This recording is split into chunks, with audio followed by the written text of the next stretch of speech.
म यो प्रधानमन्त्री त्यो प्रधानमन्त्री भन्दिनँ, बिचौलियाहरूको पहुँच चाहिँ प्रधानमन्त्रीको बेडरुमसम्म हुने भयो। चलाउँदै नचलाउनु पर्ने कर्मचारी कतिपय ठाउँमा गएर अनावश्यक रूपमा मानिसहरूलाई सडकमा आउनुपर्ने अवस्था जुन बनाइदिएको छ। हामीले राम भन्ने हो, गर्ने के हो त? गभर्मेन्टमा बसेको मान्छेले फ्याटसँग एउटा रङ डिसिजन गरिदिन्छ।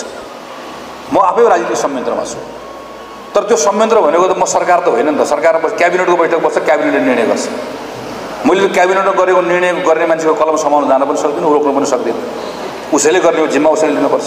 फ्याट एउटा निर्णय गरिदिन्छ। अवस्था के कारणले गर्दा बदलिराखेको छैन भने नेताको शैलीको कारणले गर्दा बदलिएको छैन, नेतृत्वको कारणले गर्दा। हाम्रो अवस्था बदल्ने कुराको अवरोधको अहिले नेतृत्व। समस्या नेतामा छ, नेता बदलिँदाखेरि समस्याको समाधान आउँछ भने त्यो नेता बदल्न छोडेर हामी चाहिँ त्योभन्दा अर्को कुरा पो बदल्नुपर्छ कि भनेर भन्यो भनेदेखि पनि त्यसको उपचार आउँछ, त्यसको औषधि, त्यसको निकास आउँदै आउँदैन। नेपाली कांग्रेसको पार्टीको सभापति यो विभिन्न तहमा चुनाव गरेर छानिने प्रतिनिधिले छान्ने होइन, देशभरिका सदस्यहरूको प्रत्यक्ष मतदानबाट छानिने। 12 लाख 13 लाख मान्छेले मतदान गरेर कांग्रेसको सभापति छानिन्छ भने जोसुकै छानिनुहोस् न। अब अहिले